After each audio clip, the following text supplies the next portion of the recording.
Bueno, vamos a hablar acerca del dólar y la repercusión que tiene sobre todo en los precios. Y recién decíamos que especialistas, gente vinculada con diferentes sectores, bueno, iba a estar analizando este tema, ¿no? Sí, vamos a presentarlos a ellos. Les agradecemos obviamente la presencia aquí, hoy en los estudios de Canal 9 Litoral. Claudio Coronel, que es docente de macroeconomía en la Facultad de Ciencias Económicas. Antonio Bausada, bueno, obviamente empresario en el rubro de los medicamentos. Y Alejandro Di Palma, también, bueno, a quien siempre habitualmente conversamos, ¿no? Sobre un montón de temas del rubro de los estacionarios de servicio. Y recién antes de arrancar nos preguntábamos a cuánto estaba el dólar, porque íbamos a arrancar con respecto a este tema, y bueno, estamos chequeando ahí en celulares y demás. ¿Nos pueden decir a cuánto está? Bausada creo que fue el que arrancó, ¿no? Aparentemente en casa de cambio hace 10 minutos estaba a 60. A 60. Mayorista 55, no 55 el mayorista, y bueno, el mayorista se mueve en forma menos espasmódica que casa de cambio. ¿No? Para aquel que no lo sabe, ¿le puede explicar a la gente qué sería mayorista y bueno, minorista más o menos sabemos? Cualquiera de nosotros puede ir y cambiar. El mayorista es el precio oficial que tiene el dólar a través de Banco Central. El minorista es a lo que vende y compra la gente en casa de cambio. Bueno, bien, vamos a empezar con el docente, Bueno, Claudio Coronel, te va a tocar tal vez la parte, en todo caso académica, para explicarle a la gente, a la que, bueno, normalmente el tema del dólar le incide cuando después le aumentan los precios y tiene que ir a comprar las cosas, pero básicamente no sabe por qué sube, por qué baja, por qué se da una situación como esta escalada que se ha dado en las últimas horas. El problema en realidad tiene muchísimas aristas. Por ahí, cuando uno lo escuchó al presidente que salió a hablar, mencionó una sola, ¿sí? Que es el resultado electoral, que sin duda influyó, pero fue, digamos, quizá la gota que derramó el vaso. La Argentina hace ya mucho tiempo, en especial desde la corrida como el 2018, donde se fue Sturzenegger de la presidencia del Banco Central, Argentina ha entrado en un ciclo de inestabilidad macroeconómica muy fuerte. Tiene mucha sensibilidad ante cualquier cosa que haga ruido. Y el mercado además argentino es muy chiquito. ¿Sí? Es un mercado muy chiquito, entonces pequeños operadores o uno grande pueden generar movimientos. Entonces, ¿qué pasa? Al cierre, digamos el viernes, el sábado, se difunden alguna información y de hecho las encuestas venían diciendo que los resultados por ahí podían ser bastante favorables para el gobierno, digamos, o que haya algún tipo de paridad. Y de los resultados mostraron otra cosa totalmente diferente. Entonces los mercados, ¿qué es lo que pueden llegar a pensar? ¿Sí? Decir, bueno, se va a terminar esto de la tasa de interés por las nubes, ¿sí? Que es un rendimiento muy fuerte para lo que es el sector financiero. Se termina, digamos, esa expectativa constante de reforma laboral, de reforma previsional que anda en discusión.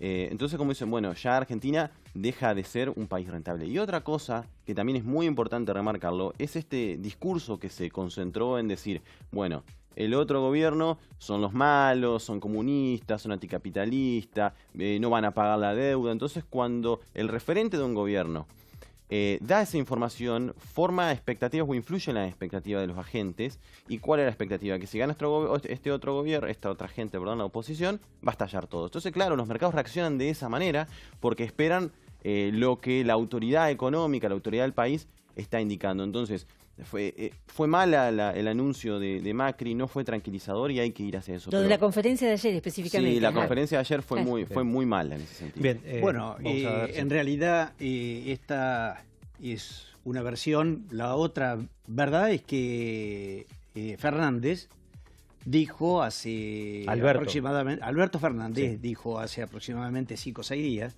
que para él el dólar estaba atrasado. Sí, correcto. Lo cual, ¿qué quiere decir?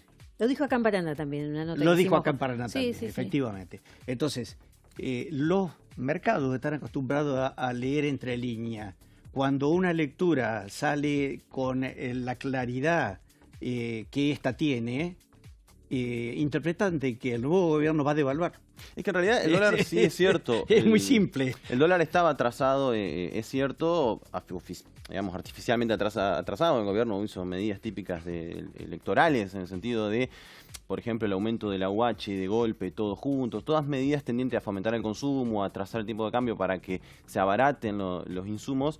Y claro, esta situación genera ese ruido. Estoy de acuerdo con él, dice, estaba atrasado y probablemente iba a tener alguna corrección. Lo que pasa es que tuvo un sobresalto, una sobrereacción que se llama, por eso se fue tan arriba y después bajó. Pero como hay tal incertidumbre, y de nuevo el mercado argentino es tan chiquito, que pequeños movimientos generan saltos bruscos. Entonces vamos a estar inestables por bastante tiempo. Claro, Di Palma, ¿qué va a pasar con el combustible? ¿No? Porque incluso ayer la gente era, bueno, vamos a tratar de ir al supermercado, comprar alimentos y tratar de llenar el tanque porque no sabemos qué va a suceder, como para estoquearse. Sí, ¿no? Por eso, más allá de la génesis de cuál fue el problema, o sea, cómo se genera este salto abrupto, digamos, de ayer y que está pasando en este momento, del dólar, un segundo evento. Lo cierto es que durante 3 años y medio nos estuvieron diciendo de que había cierta lógica entre vincular el precio de la energía, ya sea el combustible, el gas o la luz, en general todos los servicios, hasta el agua inclusive, con el valor del dólar y con algún otro commodity, en el caso del combustible, del petróleo. Algo que va, digamos, desde nuestro punto de vista, nosotros siempre lo definimos como una irresponsabilidad porque, digamos, nosotros atendemos al mercado interno y, digamos, no tiene ninguna posibilidad de comprar en dólares, de manera tal que la verdad que siempre nos sorprendió, nos pareció una aventura irresponsable y bueno, y hoy tenemos que pagar el costo de eso, ¿no? El costo de eso es esta incertidumbre que no sabemos si la nafta va a aumentar. El 5, como hay noticias hoy, digamos, en el sector de que va a aumentar un 5, pero podría ser un 35, porque el dólar aumentó entre ayer y hoy un 30 y pico %. Entonces, la verdad que convivir con esta incertidumbre es lógico que la gente se apelotone, digamos, para cargar combustible o para tomar, digamos, para poder congelar de alguna manera una fracción de su Desde hacer las colas, ¿no? Una cola impresionante. Impresionante, Sí. ¿no? La ha tocado bien. Hay sectores que, digamos, más allá de estos sectores especulativos, que ya quiero volver también con ese tema, digo, hay también otros sectores que viven de esto y sacan también su provecho, porque ayer, por ejemplo, cuando se va y se dispara el dólar de la manera que se dispara en horas del mediodía, aquí en el noticiero ya nosotros recibíamos internamente, ¿no? Hasta nosotros como ciudadanos, información de que en determinados rubros ya aumentaba un 30%. No se esperaba ver qué pasaba en el día o cómo cerraba el dólar, sino que ya había precios que aumentaban un 30%. Bueno, eso pasó. Eso pasa siempre. Lo que mirá, nosotros compartimos con Bauzá, acá con el compañero, con el amigo, la producción porcina. Digamos, yo creo que todas las producciones, digamos, la ganadera en particular, tienen, digamos, su componente principal dolarizado, que es la comida de los animales. Y el precio está especificado porque es lo que pagan los frigoríficos y que puede pagar la gente, de manera tal que nosotros en este momento estamos en una incertidumbre total de que no sabemos al vender si ganás plata o si perdiste como en la guerra. No sabemos. En realidad, disculpame Alejandro, yo te diría que hoy es probable que estemos vendiendo a pérdida. Sí, seguramente. Porque o sea, el alimento que ustedes le dan a la producción el 70% del costo de 1 kilo de cerdo, que sería de lo más barato hoy en el mercado, digamos, no la carne porcina. Es grano. Y el grano es commodity. Es decir, que tiene precio en dólares, referencia a Chicago. Más claro, ¿no? Menos flete, que es aproximadamente un $27 en el caso de la soja. Bien, si nosotros hoy le estamos dando de comer a nuestros cerdos ese maíz y esa soja dolarizada como está, nos guste o no nos guste. Porque sí, totalmente, claro. Sí. Lo cierto es que hoy le estamos dando de comer a esos cerdos un alimento que cuesta el 30% más que hace 3 días. Y lo estamos vendiendo al mismo precio que hace 5 días. Totalmente. Claro. Entonces quiere decir que probablemente estemos perdiendo plata hoy. Así que no hay, o sea, sectores especulativos por un lado y necesidad tremenda de, bueno, quienes se dedican a este tipo de rubros de no poder afrontarlo de otra manera.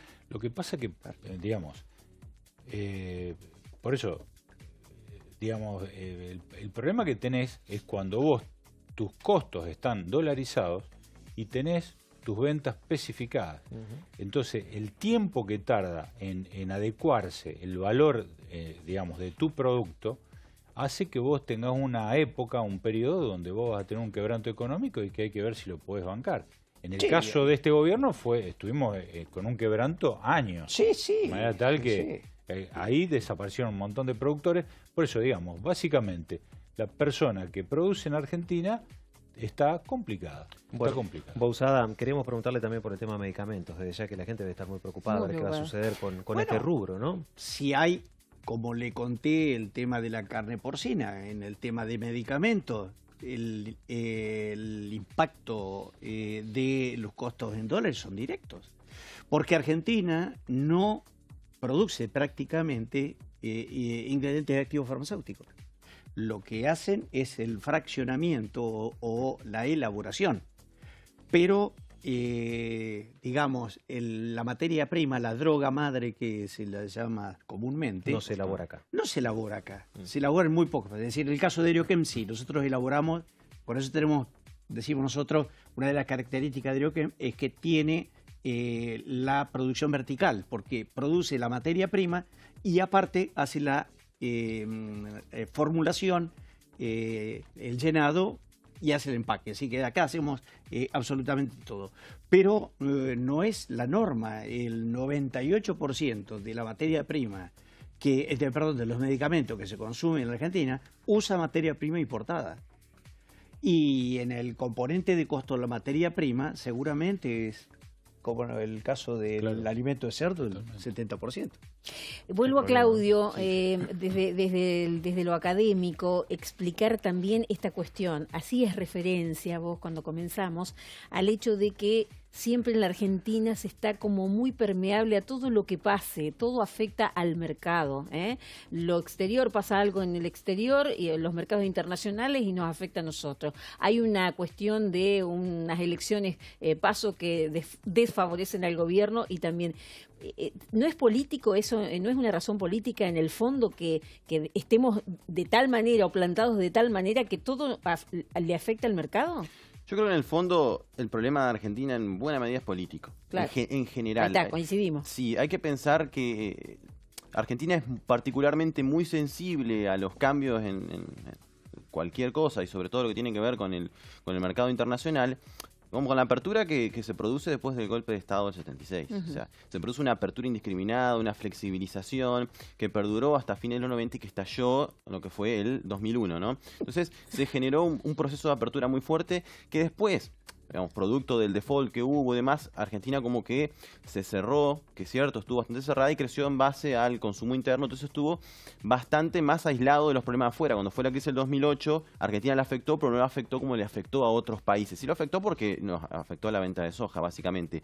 Pero ahora, ¿qué pasa? Cuando asume este gobierno vuelve con esa idea de apertura de ingreso de capitales sin ningún tipo de control, como que generó lo que pasó en el 2018 en abril, sin lugar a dudas. Claro, para proteger la producción local. Claro, entonces hace una apertura, pero no solo de importaciones, sino también de ingreso de capitales especulativos, la famosa bicicleta financiera que es, yo traigo dólares, compro pesos, los coloco a tasas de interés altísimo y cuando yo veo una señal de que las cosas pueden salir mal, ¿qué hago? Retiro, entrego los pesos y salgo en manada. O sea, voy, reclamo dólares, el tipo de cambio se va para arriba y me voy. Entonces, ¿qué queda para la Argentina? Nada. De hecho, se le saca, que ese es el problema de estos esquemas de especulación. Entonces, cuando se hablaba de la lluvia de inversiones que no hubo, las inversiones que hubo fueron especulativas y fue lo que desencadenó el 2018.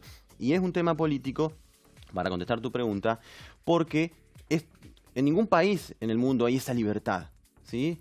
Entonces, lo que hay que hacer es, bueno, vamos a dejar que ingresen capitales, pero hay que regularlo, hay que tener encajes. Chile, Uruguay, que siempre son ejemplos que pone este gobierno, tienen regulaciones al capital. Es sano tener regulaciones. La teoría dice que hay que regular los capitales justamente para evitar estos movimientos que generan crisis recurrentes. Argentina es particularmente sensible porque además tiene un mercado muy chico. Entonces, cualquier demanda de dólar al no haber oferta, porque la generación genuina de dólares que tiene Argentina a través de las exportaciones, y generalmente exportaciones agroindustriales y básicamente aceite de soja. Entonces, cuando vos no tenés oferta constante de dólares porque no entran, ante el primer estornudo, para decirlo de alguna manera sencilla, pasa lo que pasó ahora y salta. Entonces es un problema político de cómo regulamos, sobre todo el ingreso de capitales foráneos, que sería un poco el problema por ahí que explica estos movimientos. Por supuesto que hay movimientos internos, que la gente compra dólares por una razón lógica. El peso ha perdido valor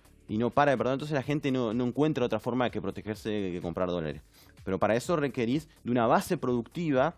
Hay que pensar en la economía real que este gobierno no ha pensado, decir, bueno, a ver, ¿qué hacemos con las pymes? ¿Qué hacemos con los pequeños productores, que son los que movilizan? ¿Y cómo garantizamos, por ahí, para diferenciar un poco lo que fue el periodo de la última parte del periodo kirchnerista, cómo diferenciamos o cómo logramos para que haya inversiones también, no solo consumo? Y es complejo. A ver, los empresarios, ¿cómo Yo sí.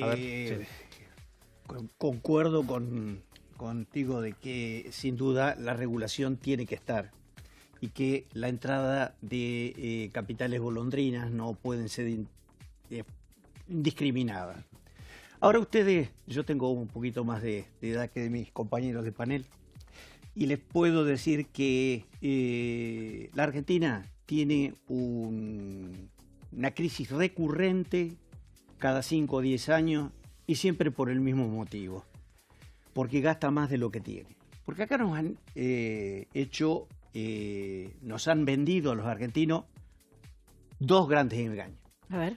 El primer engaño que nos hicieron a todos los argentinos, y lo hacen los políticos porque les conviene, todos los políticos, todos los partidos, es: la Argentina es rica. Es mentira, Argentina no es rica, Argentina es pobre. Rica es Japón, rica es Corea. Argentina no es rica, Argentina es pobre. La segunda de las grandes mentiras que nos hicieron creer es que acá no se encuentra trabajo. Yo pregunto una cosa: ¿cuántos venezolanos llegaron en 1 año y medio? Según tengo entendido, cerca de 100.000. Esta gente que llegó de Venezuela, de repente, encontró trabajo fácilmente en la Argentina. En cambio, yo veo gente que está haciendo manifestaciones porque no consigue trabajo desde hace 15 años. O los venezolanos buscan trabajo en un lugar y los argentinos en otro, o yo no me explico cómo es el tema. Acá, en la Argentina, sí hay trabajo. Lo que pasa es que hay trabajo en negro. Y ese es otro de los problemas grandes que tiene la Argentina. Los gobiernos, todos, desde hace 30 años, han transformado en política de Estado. ¿Viste que dicen que acá no tenemos política de Estado? Sí, hay política de Estado. Esta es una política de Estado. Todos los gobiernos protegieron el trabajo negro. ¿Por qué, ¿Usted coincide? Porque tienen miedo de que si... A ver, las demandantes del trabajo negro generalmente son las pymes. Porque están tan ahogadas a nivel tributario que no le queda ninguna otra alternativa que para competir tomar una mano de obra que sea más barata que las grandes empresas. Las pymes son las que generan prácticamente el 80%. Ten en cuenta lo siguiente: la pyme empleo termina compitiendo con grandes empresas. Alguna ventaja comparativa tiene que tener. Y la ventaja comparativa de la pyme, entre otras, pueden ser otras, pero históricamente fue que es una gran tomadora de trabajo negro. Ahora, ¿ustedes los empresarios toman mano de obra que no sea calificada? Porque usted hablaba recién de los venezolanos, que puede ser que también sea una obra de mano calificada. A ver, acá hay mucha gente, me parece, pobre, humilde y hasta marginal, que tal vez quiere buscar un trabajo. Yo no sé si ustedes los empresarios la construcción es una tomadora masiva de mano de obra que va desde muy calificada, como es un oficial, a media calificada como es un medio oficial, y están el resto de las categorías que es de una capacitación muy baja. Al ayudante de medio oficial no se le pregunta si aprobó la secundaria o si tiene la primaria. Es decir, que allí te nombro uno de los rubros. Hay muchos rubros, hay muchos rubros donde sí se encuentra mano de obra poco calificada. Vos tal vez le estás preguntando a alguien que tiene en su empresa mano de obra muy calificada. Nosotros de 310 empleados que tenemos hoy, 320, tenemos la mitad que son todos profesionales universitarios. Pero esto no es lo común en ninguna empresa. Vos no vas a encontrar una pyme que tenga una panadería donde en la panadería existan 10 PhD, 5 magíster y que la mayoría tenga título universitario. Claro, se lo señalaba en el sentido de que hay mucha gente que necesita trabajo y es justamente la gente más humilde, más pobre, que tal vez no ha terminado ni siquiera sus estudios. Esa gente, cuando recurre a los empresarios o un comerciante, no les dan trabajo. Los venezolanos encuentran trabajo en la parte que los argentinos no quieren tomar.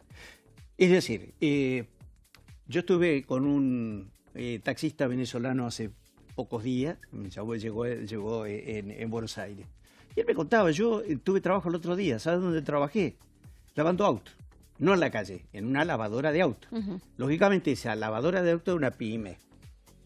Igualmente, no estaba en blanco, pero encontró el otro día. La charla ha derivado también de otras cuestiones que, me gusta, que seguramente está vinculado también con lo que sucede en materia económica en la Argentina, con el dólar y otras tantas Es un buen cuestiones. debate, este es un interesantísimo debate. Sí. Tenemos que hacer la pausa, así son los tiempos televisivos. Y en un ratito seguimos. Seguimos charlando acerca del impacto que ¿Cómo no? todo lo que está aconteciendo aquí en la Argentina. Ya venimos. Dale.